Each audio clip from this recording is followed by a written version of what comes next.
Greetings. Thank you all for joining me. I want to also particularly thank DGB for allowing me the opportunity to give this webinar. Surface Segments is a new plugin for OpendTect, and today I'm going to talk about the art of removing data to improve signal to noise based on your interpretation objective. Talk outline is fairly simple. I'll start out with an introduction, history, and some philosophical comments. Then I'll go on to describe the LinkedIn teaser, illustrate how surface segments are generated, give you a demo, and then wrap up in questions. So let's get started. To introduce the new Surface Segments commercial plugin is my objective for today. I'll demonstrate how the surface segments are generated, describe their relationship to a conventional map, and illustrate their application to partial stacks. I'll show how they are the usefulness and some pitfalls of partial stack color blends along the way. And I guess one of the takeaways I want for you to have is that your signal and your noise will depend on what you're looking for and what your objectives are. And so the other objective, of course, is a brief demonstration of the plugin. So for history, surface slices were originally invented by me in December of 1986. It was shortly after I started working at Axon Production Research. The first in-house name of the program was called Magic Map, because if it worked, it would be magic. Now this was before Landmark's TurboZap was available or any auto tracker for 3D data. The process was patented by Axon and licensed to GeoQuest, and GeoQuest trademarked surface slices and had a commercial product in ISX in the 1990s. They have since released the surface slice trademark.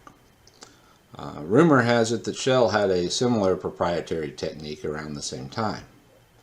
Now the Surface Segments plugin in OpendTect is an expansion on the original surface slice technique.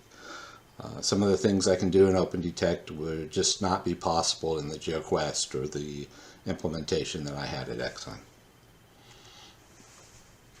So for some philosophical concepts, it's my belief that your interpretation objective defines your signal, and what is not signal is noise.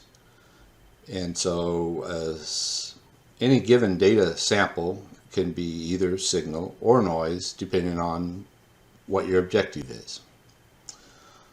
Most people think that stacking is a way to improve your signal to noise, but I'm going to show you that it is not always your friend, and in some cases stacking is actually your enemy.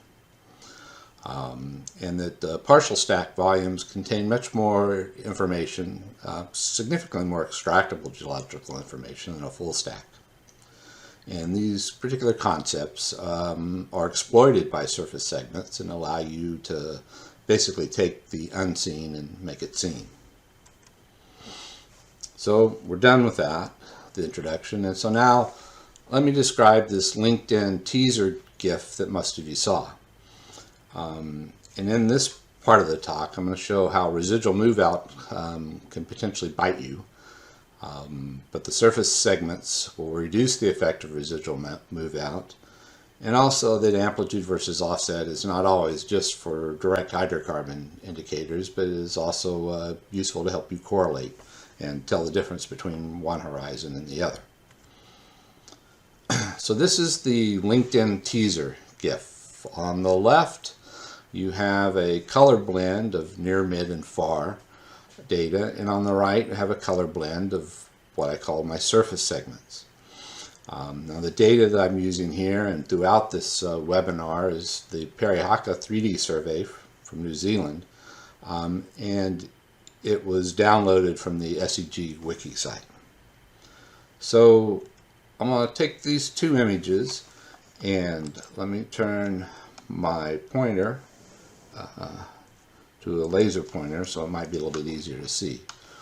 I'll start with the data on the left, which is a regular angle stack color blend, which is available in the free version of OpendTect.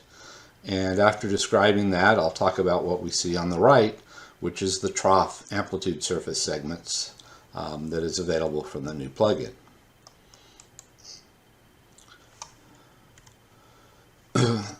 So on the left, we have a near, mid, and far partial stacks that are added on the red, green, and blue channels when you do the color blending. Now, in this little graphic on the right, I have a constant amplitude with offset, and when you stack that in color, and now I'll use color stack for the same as color blend, because when I was in grad school, a student named Greg Onstott did a lot of work with taking partial offset stacks and putting them together in color. And so I've been using what we call color stacks since the mid-80s, early 80s. Anyway, so in this particular slide, the yellow bar is showing the direction of your AVO response. So here's an increase with offset, a decrease with offset, a smile, and a frown. And you'll notice that when you stack these in color or blend them in color, you get a very different display or different color for the top and base, or the trough and peak of this of each of these events. And now my wavelet here, depending on what you call the sample rate, is either a 62.5 hertz sinusoid at 1 millisecond or a 15 hertz at 4 milliseconds. And these are the colors you get when you have no residual move out. Now, if I take the stack section that most people work with, you still have the near, mid, and far, but instead of stacking in color, you just stack the numbers and you average them. And when you do that, you can't tell the difference between a constant, an increase, and a decrease in amplitude because they all average out to be the same thing. The middle low and middle high, there's some grayscale differences, but you really can't tell what's going on with the amplitude versus offset for either of those. So now I'm going to go back to this color blend of just the partial stacks, and I'm going to look at what happens when I add a little bit of residual move out. We can do this with the model on the right, but on the left you don't know whether the colors you see are because that's how things add up in phase, or whether there's a little bit of time variation between the partial offsets. And what you'll notice is that over here on the right, where we do this color stack or color blend, as I change my amount of residual move out, the colors smear. They get this banding effect. Before, we had start out that the top was one hue and the bottom was another hue, but that gets all warped around because of the residual move out. So one thing we might do, again in conventional OpendTect, is to say, well, I'm going to just look at the troughs. And when I do that, a much better picture shows up. I mean, this is a lot clearer than what I had before. And this is one example of where I say if you throw away data, you've improved your signal to noise. Because for my objective here, I'm only interested in the troughs.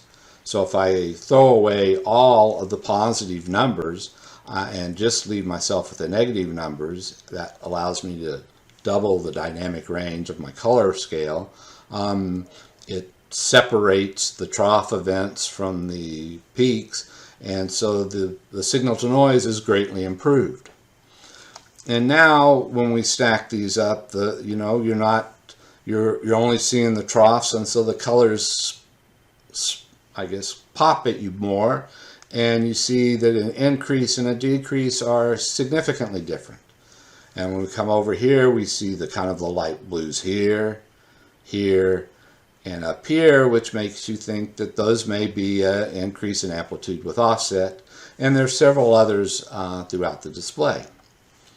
But now when we add in a little bit of residual move out, again, we're getting this color fringing and all the colors change. The fringing starts at the top, goes through the whole waveform and at the bottom, so that it smears out all the colors. Now, if you're doing some kind of slope intercept type of calculation, this will bite you as well, because you're now you won't get the right slope and the right intercept because you're not using the right numbers. So now I've popped to my trough amplitude surface segments, and in this, like in the other displays, we can tell that each one of these bands is a different horizon. In this case, the colors along the band are much more consistent in each band, and the bands are thicker. And what I'll show you in a little bit is that each of these ribbons of color is a part, in this case, 5 samples or 15 milliseconds of a horizon amplitude map on all of the trough horizons that intersect this particular plane. And again, we have about the same colors as when we have no residual move out on the troughs. We get a similar color in these surface segments, except the entire block here is the same color, and that's because of the way these are generated. Now, if I add a little bit of residual move out, we see that we get this color fringing, but the color fringing is now constant. There are discrete colors that show up, but the center is always the same. The center color is always shows the proper amplitude versus offset. It isn't biased by the residual move out. And again, I'll get to how we do that. So if I summarize what I just showed for the residual move out for the surface segments, if we're undercorrected, we have red on top and blue on the bottom, and that doesn't matter which AVO I've got, whether it's flat, increase, decrease, a smile, or a frown. And overcorrected, it flips. You have the blue on the top and the red on the bottom, but in the very center, you still have a constant color. The timing of that constant color changes because of the residual move out. This is a summary of the full stack. There is no color. You've got the under and overcorrected. All it does is it smears things out. It broadens your wavelet, but you never had any AVO character in there at all. And again, now if you use the full band, unless you have a very narrow window of hardly any residual move out, it's on the far ends of this particular display, the colors are somewhat meaningless.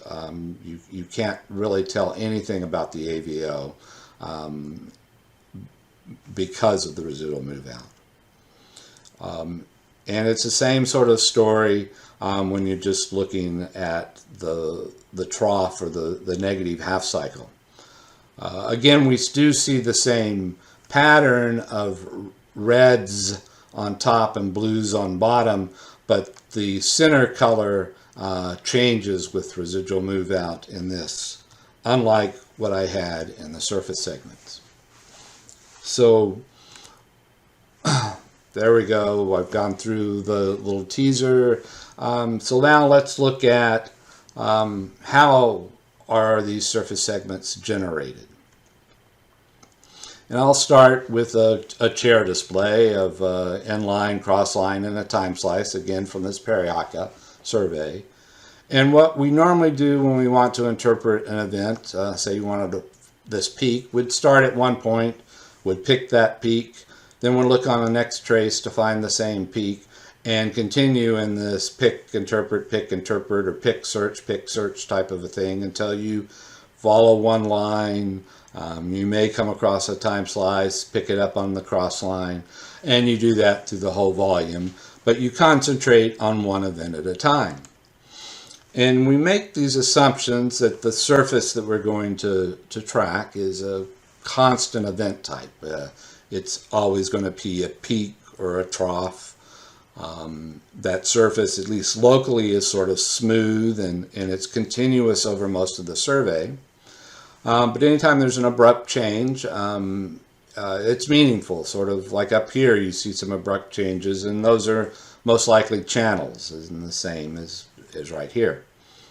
But for the purpose of interpretation, your signal is the event type you're interested in. If you're interested in a peak, you know, that's your signal. Anything that is not a peak is noise. And that's what I used for the surface slices or segments. So the event types that you can generate, you have a trough and what I call a local trough, which is a minimum that may or may not be negative. You have a local peak and the two different zero crossings. And in the OpendTect nomenclature, a local peak, point to the right one, would be a maximum, and a local trough would be a minimum. So with the surface segments, I go through the volume and I find, in this case, all of the peaks. And I have this concept of spread, which we'll get into in just a minute. But the spread in this case is 0. I only show the location of which the sample at which a peak occurs, and those are marked in red. And if you look very closely on the inline and the cross line, you'll see that any one place there's only one sample at a time that's red. They're not stacked samples of red. But on the time slice, there are areas that have multiple red troughs, and that's because the picking is done to the nearest sample. And so as you have this dipping bed that goes through the time slice, the peak will show up on several consecutive samples in the horizontal dimension. Now, if I generate a local peak, it will have all of the same sample locations as the peak, but it has more. And so to show that, I'm just showing the parts in the cyan that are the local peaks with negative values. And in the literature or the information on this talk, I mentioned about, a moth-eaten sweater. And this is sort of the case of where the blue, if we take this event right here, you see that it's red, and if you'd have a hole in it if you just map the peak, but if you map the local peak, it will fill in more. But still, if you follow some of these events, it doesn't matter whether you're peak or local peak, you're not getting from here to here. There is a hole. That particular part of the wavelet just isn't there. And so when you get holes in your horizon, it can be because that's the geology, that's the signal, or it could be your auto tracker, you just didn't set the parameters right. When you're using the surface segments, you can tell that, well, this particular event, for this one right here, there are holes in it. And there will be holes no matter what you do. You'll have to do some sort of phantoming to get past that. Okay, so I've showed this with peaks. I can do it with troughs, and I can do it with local troughs as well, and you get a very similar picture. Here is a horizon that is only on the local troughs, only positive local troughs, in fact. Now, I'm going to do something very different here. So in the previous slides, I was marking the events using a constant value. Now I'm using a value that is proportional to their arrival time or their sample number, either one. And I've used a color scale that goes from 0 to 25, and you can tell that the colors and the hues, they go from light to dark as I go down dip. And when it intersects the time slice, it doesn't quite look like it on this display, but all these oranges are the same color because they're the same time.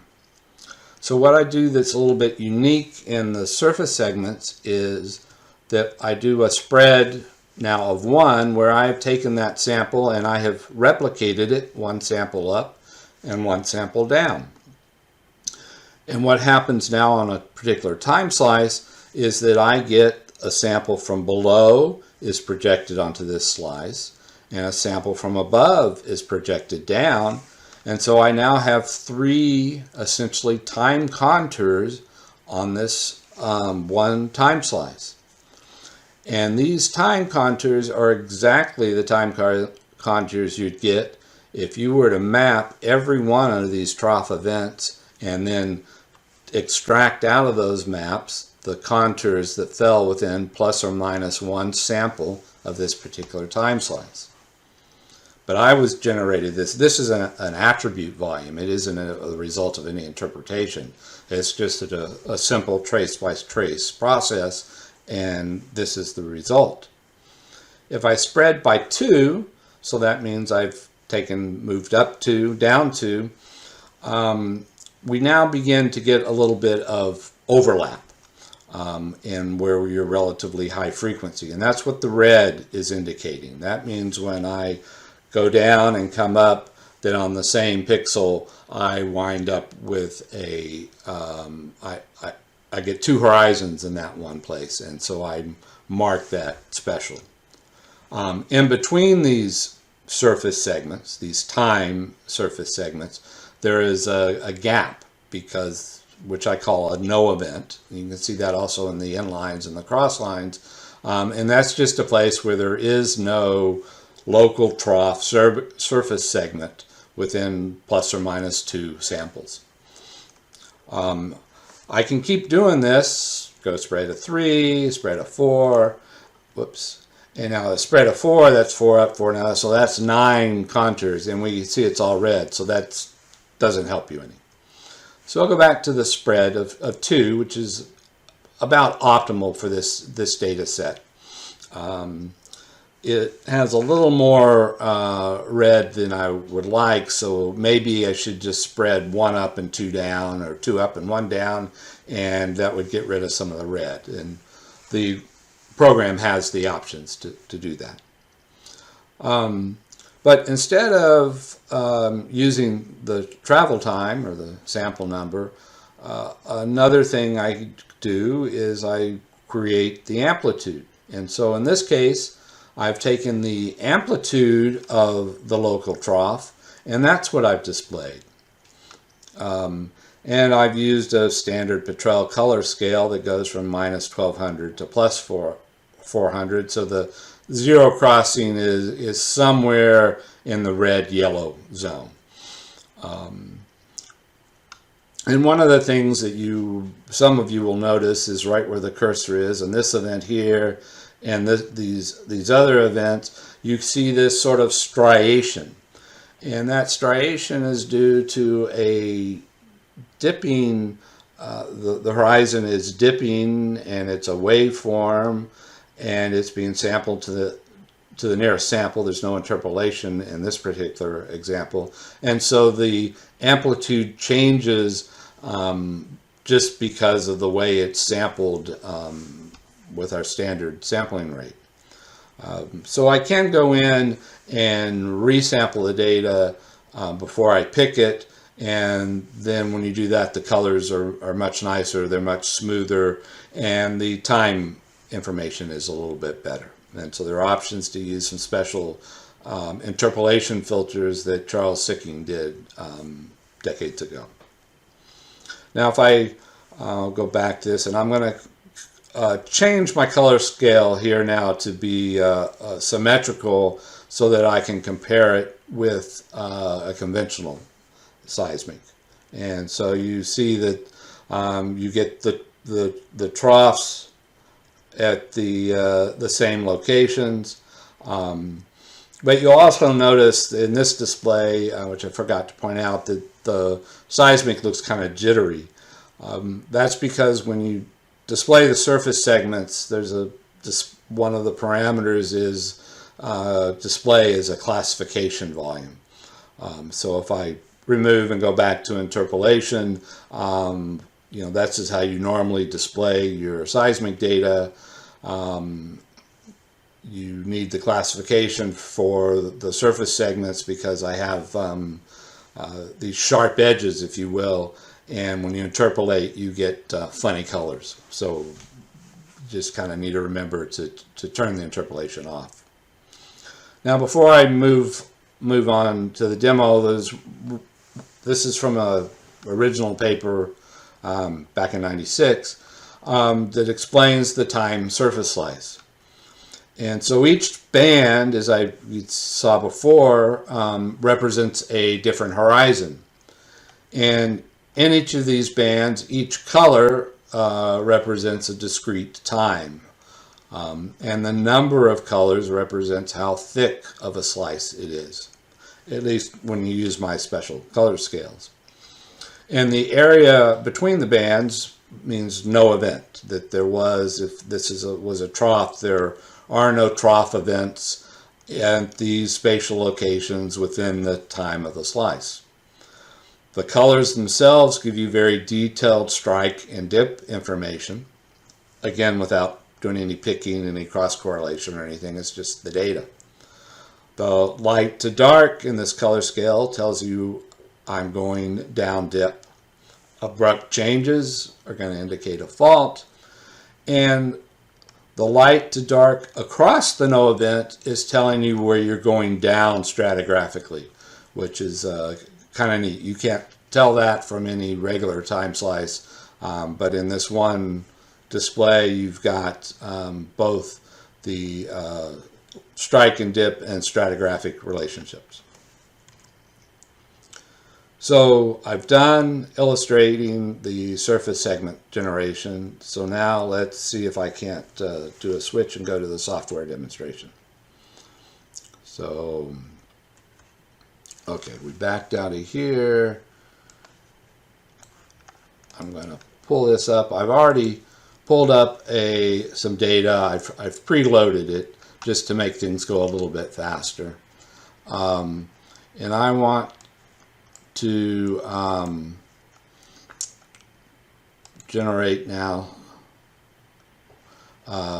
So I clicked up here to bring up an attribute. You want StarkReality, the surface segments. We're going to use the full angle stack. So the options are peak, trough, local peak, trough, the different zero crossings. It comes up with local trough, an attribute, a symmetrical spread of 2, and so I'll just call this a local trough of spread 2. I'll add it as new. I'll change this to 3. Add that. And then back to 1 just to show you some of what this could do. And for the type, you could use the sample number or a constant. And the vertical spreading, none, which is a single sample. I've got symmetrical. Asymmetrical lets you decide how many up and how many down. And I'll do this one where I'm going to just fill down with fill up with a gap. So this will be up with gap. Okay, so I'll add those as new. Don't need to save it. And now let's just go see what these will look like. So we'll do a spread 1 first. Okay.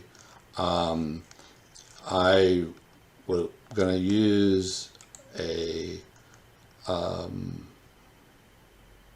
Petrel where I've got my things in black, and I need to come through display, properties, texture, and interpolate. And you see when I turn the interpolation off, when I go to the classification, it makes the display a little bit crisper, which is sort of the opposite when you're using regular seismic data. So we'll now do a spread of 2. And again, I'll change the color scale. Now, when I do the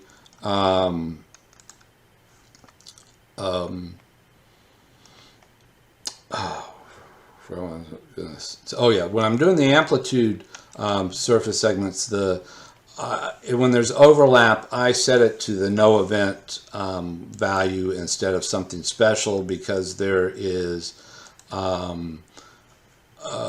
can be overlap. You'll have events that are 0, for example, and you'll have amplitude that are 0, and you don't want that. So I just set the no events to black. So and then one more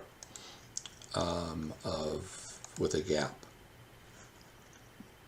and we then go back to the. So this is how fast the program works. It's a trace by trace, so it doesn't have a whole lot of calculations. And the amplitudes, the colors here, as I change these, the color in any one ribbon in any one place is going to be the same regardless of how much I spread it, because that is the amplitude of the trough event at that particular inline cross-line time.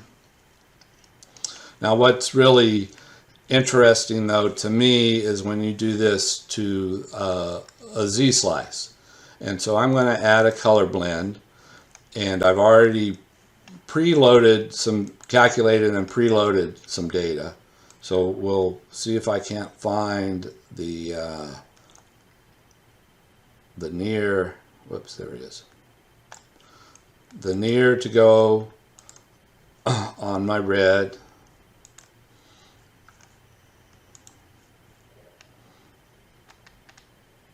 The mid to go on green.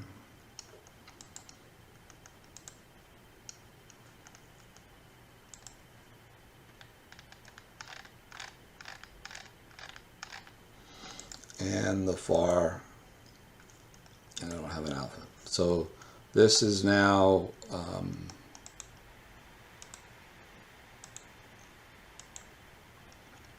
whoops.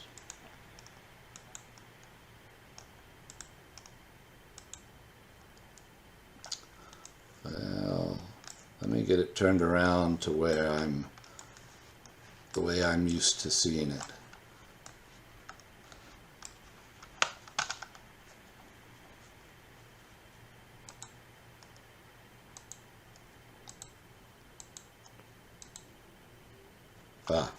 Now, this is the same.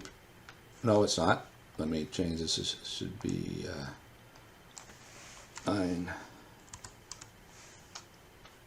This is the same time slice that we looked at in the video, but the colors look all wrong, and that's because I need to flip the color bars.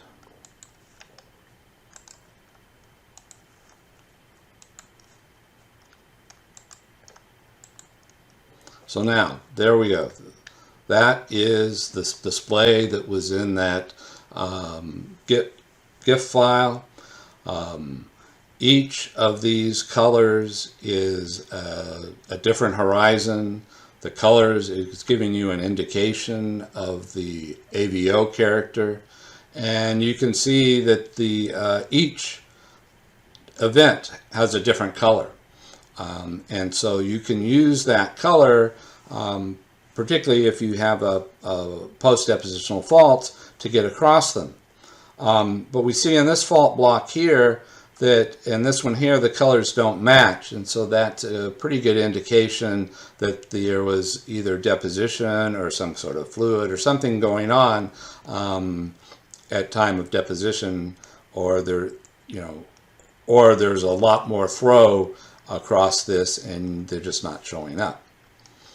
Now, so this is a nice blue event. If we have a US standard polarity, SEG standard polarity, then this would be potentially a DHI. So what happens if we take this, and so I'm moving up dip, let's go down dip, and let's follow this down, and we see that the thing just disappears as you go down dip.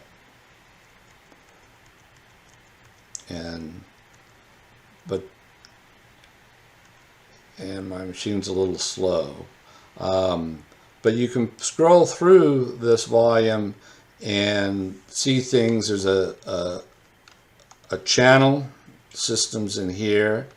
You see a very nice splotchy things where you've got these what is going to be changes in rock property very abruptly because you have a change in AVO. There are a variety of different places in which you can follow an event up or down the structure to see if there is a change in AVO behavior as a function of structure that is in the right way as you would expect it. This is also a case in which you get some, we can see these color fringing, which tells us that this particular event has a significant amount of residual move out. And there are other events that you see that have color fringing on them, which is indicative of residual move out, but the colors within the band are not being affected by that. The changes within each of these horizons is due to the changes in rock property to a much higher degree, I'll say, than residual move out, or than what you could get from using conventional techniques within OpendTect. So that's, I'm way over time. So let's go back to the slides. Okay, so I've done the software demonstration. So wrap up, we have explained how we got this picture. And here are some references that I'll just leave up for a while. This will be recorded and you can find them later. And so there I'm done, and I want to thank you very much for listening to me. And now we'll take time for questions. So thank you.